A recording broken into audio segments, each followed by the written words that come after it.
Welcome back, guys. Jake from Ohio State here. All right, everyone. So today, this is coming to me through the old BPEX pass-around group, specifically from the Shredder Knife Reviews. Thanks, guys. They got a hold of one of these prototypes, the CJRB Tigris. It actually even says proto right on there.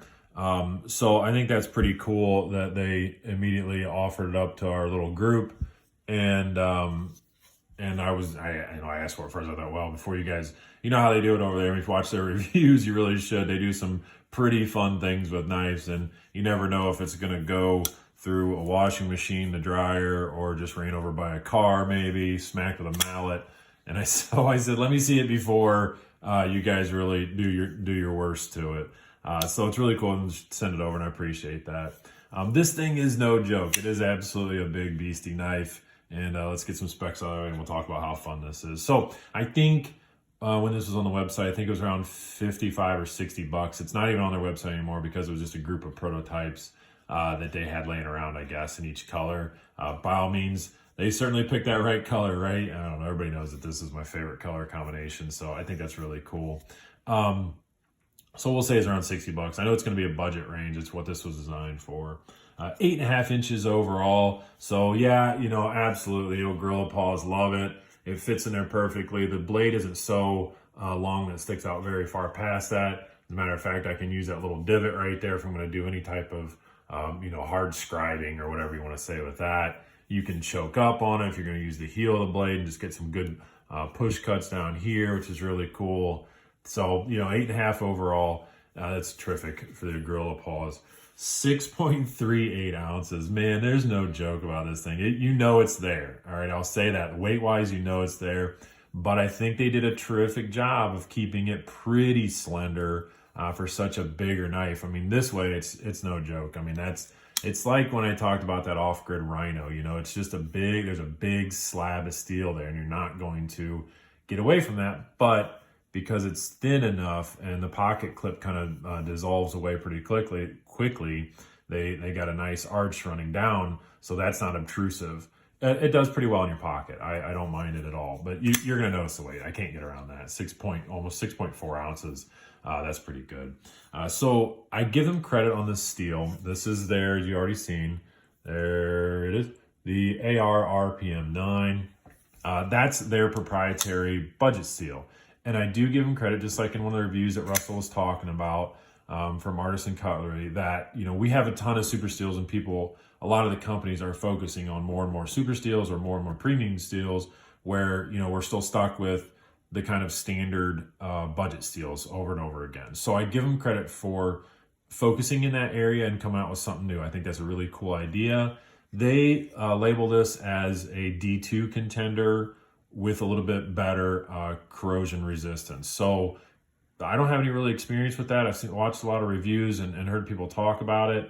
I think it is trending that way. So I give them a lot of credit. That's really cool. G10 on the handle scales. And the handle scales do feel comfortable. All those different ridges on there, I thought it was going to be a little bit, awkward in your hand, but we'll cover that a little bit more. Ball bearing pivot system. So, I don't know. I mean, that's a little different. I talk about that a lot. I think there's always sort of an argument with, if it's a work knife, it should be some sort of phosphor bronze in there so you can't get grit inside of there. I do agree with that. But I like to clean my knives. I mean, at night my wife and I are watching TV, I just get out a little tray and I clean a few knives and sharpen them and just, I like that. I think that's kind of fun. However, I do see that if you specifically bought a bigger knife because whatever your job entitles, maybe you have to dig in the dirt, maybe whatever that looks like, because this big robust tip on here would also give way for me to be able to think I could do things like that where I'm going to pop in and do whatever. So if it's dirt and grit and grime all the time and every single day you got to keep cleaning it or whatever, by lunchtime this thing really opens gritty, well, that would be annoying. So whatever your decision there is, they're there though. It's ball bearing. It does allow for some really good flipper action. You can also just pinch it out to pop that detent, which is what I like to do, and then just sort of slow roll. In all honesty, because there's that big giant slab there, it would be awesome this is a perfect blade for some sort of thumb slot where you could just flick it, reverse flick it, whatever, and then get rid of that flipper tab. But, you know, maybe they'll look at that later in life. So good motion through that ball bearing. So look, this guy, it's a big knife. There's no doubt. All right, 8.5 inches is about the max that I care to go, but they did a really good job with this handle, and certainly it's different. You know, look, depending on who holds it, I think it looks a little different, a little bigger, a little smaller, but it works really well. You know, again, all these different textures inside. You can see that they got different textures for the front half, and then back to more of a stippling pattern on the back. Everything's kind of rounded off or chamfered off in some sort of way.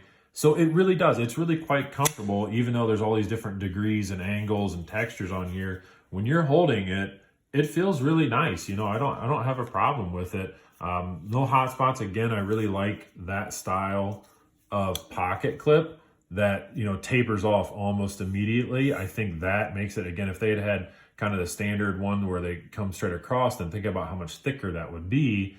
Again, because it's such a big knife, I think it was really pointful for them to make it a thin design. Lanyard hole there, or I don't know. I mean, that look, some sort of pummeling or something is going to be done with that. I think that the way that they stuck that out, I give them credit. As you can see, there's a little, there you go, that little notch right in there is on both sides. And that's so that the lanyard will stick straight up if you want to when it's kind of in your pocket instead of sitting weird. So again, big knife. Maybe you're going to put a big lanyard on this thing and really just know it's in your pocket. That sort of pummel strike or whatever that is on the back of there, because they put that sticking out, it's available for you. So something that you're into.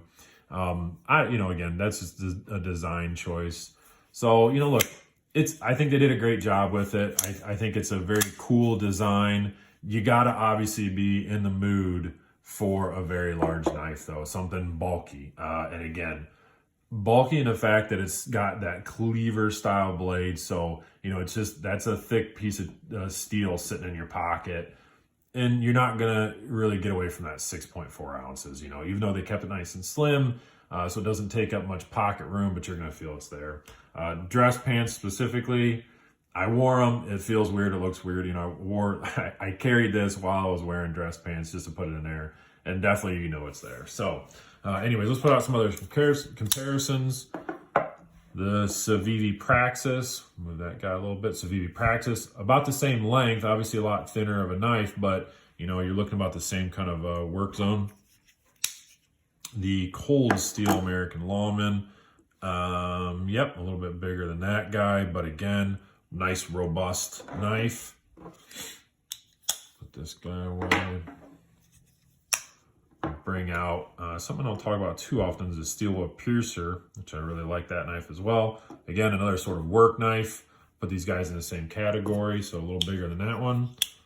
And we'll finish it off with one of the most popular ones, of course. I always like to do this guy. There's your Ontario Rat 1. Another terrific work knife, and size comparison we'll do. Little tiny Rat 2. Man, it really dwarfs that thing, doesn't it? Pretty cool, though. All right, thanks again to Ezekiel and his dad over at the Shredder Knife Reviews for sending this one over. So there it is, man. It's a big knife. It's a work knife. There's a lot of cool things that they did inside of there. Again, I give them credit for that steel, for trying to focus in on the budget market a little bit. So yeah, I don't know. Check it out once it gets launched. Again, these were some prototypes, so you know, I don't know when they're going to put out the new ones. But as of right now, Blade HQ doesn't have them. They have the one color on there. They come in multiple different color codes. So, all right, guys, that's enough for today. By all means, go out. I mean, it's just so nice out. Spring's here. You know, go out and enjoy some nice weather, man. All right, everybody, take care.